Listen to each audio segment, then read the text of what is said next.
शहर कभी नहीं सोता, लेकिन शहर के बीचों बीच खड़ा वो सरकारी अस्पताल रात के समय कुछ अलग ही हो जाता है। दिन में जहां एम्बुलेंस की आवाजें गूंजती रहती है, जहां हर कदम पर कोई न कोई उम्मीद लिए खड़ा होता है, रात होते होते वही जगह खामोशी और थकान से भर जाती है।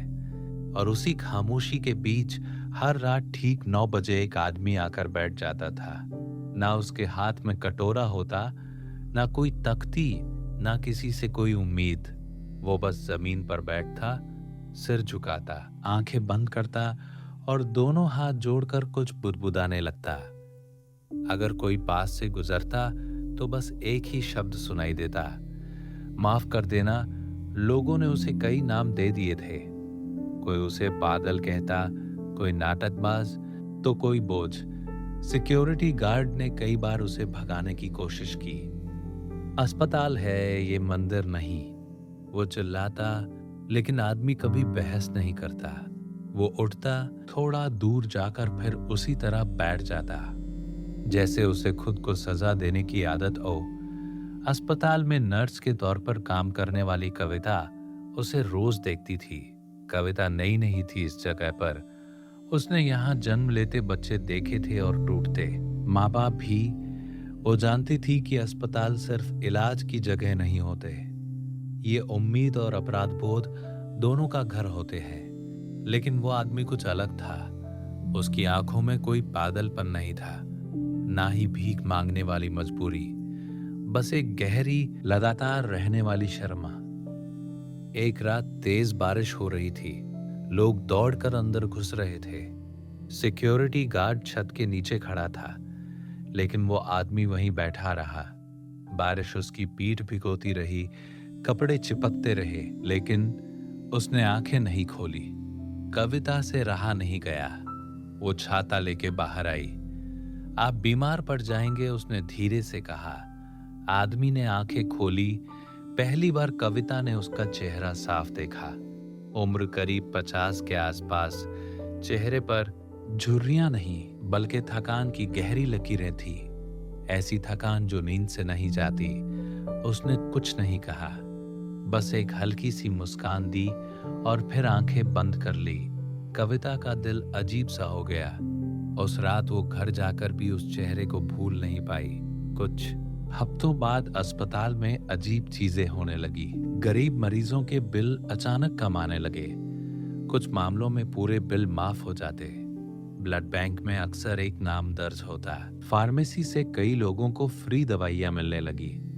डॉक्टरों को लगा शायद कोई एनजीओ मदद कर रहा है, लेकिन कोई एनजीओ नहीं था। कविता को शक हुआ। एक रात उसने देखा वो आदमी अस्पताल के पीछे वाली तंग गली में मुड़ा।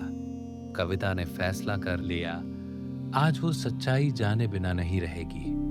वो आदमी एक पुराने से कमरे में घुसा। कमरा इतना छोटा था कि दो लोग ठीक से खड़े भी ना हो सके। एक पुराना बिस्तर, एक पंखा जो आधा ही चलता था और दीवार पर एक फ्रेम में जड़ी तस्वीर। एक छोटी सी लड़की स्कूल यूनिफॉर्म में, बाल दो चोटियों में, मुस्कुराहट ऐसी जैसे दुनिया में कोई डर हो ही नहीं। आदमी उस तस्वीर के सामने बैठ गया। आज 4 लोगों की मदद हो गई। वो बुदबुदाया, एक बच्चा बच गया। उसकी आवाज टूट गई। माफ कर देना। कविता की आंखें भर आई।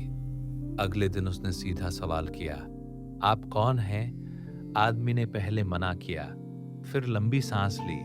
कभी मैं डॉक्टर था। उसका नाम था डॉक्टर आदित्य मेहरा। कभी इसी अस्पताल का सबसे तेज सर्जन, जिसके नाम से मरीज लाइन में लगते थे। पैसा, सम्मान, अहंकार, सब कुछ था। एक रात एक गरीब आदमी अपनी बेटी को लेकर आया। बच्ची की हालत नाजुक थी, तुरंत ऑपरेशन चाहिए था, लेकिन पैसे नहीं थे। डॉक्टर आदित्य ने फाइल बंद कर दी। पहले पेमेंट, उसने कहा। वो आदमी रोता रहा, पैर पकड़ता रहा। सुबह तक देर हो चुकी थी। बच्ची मर गई। कुछ दिनों बाद वो पिता अस्पताल के बाहर एक ट्रक के नीचे आ गया। सुसाइड। डॉक्टर आदित्य केस से तो बच गया, लेकिन आईने से नहीं। उसे हर रात एक बच्ची की सांस टूटने की आवाज सुनाई देती। उसने सब छोड़ दिया। अब वो दिन में मजदूरी करता, रात में माफी मांगता। मैं उसे वापस नहीं ला सकता, उसने कविता से कहा, लेकिन शायद किसी और को बचा सकूं। एक रात अस्पताल में आग लग गई, अफरा तफरी मच गई। डॉक्टर आदित्य बिना सोचे अंदर भागा। एक वार्ड में एक बच्ची फंसी थी, वो उसी उम्र की थी। उसने बच्ची को उठाया, लेकिन धुआं बहुत था। सुबह अखबार में खबर थी, एक अज्ञात व्यक्ति की मौत। आज अस्पताल के बाहर एक बोर्ड लगा है, डॉक्टर आदित्य मेहरा सहायता कक्ष, और नीचे लिखा है, गलतियां सब करते हैं, महान वही है जो उन्हें सुधारने में अपनी पूरी जिंदगी लगा दे। अंतिम सीख, पश्चाताप माफी मांगने से नहीं, जिम्मेदारी उठाने से पूरा होता है। और असली इंसानियत तब शुरू होती है जब कोई देख नहीं रहा होता। आप सुन रहे हैं पंख फैलाना वाईटी, कहानियां जो आपको आगे बढ़ने में मदद करती है। हर सपने को पंख, हर गिरावट के बाद उड़ान।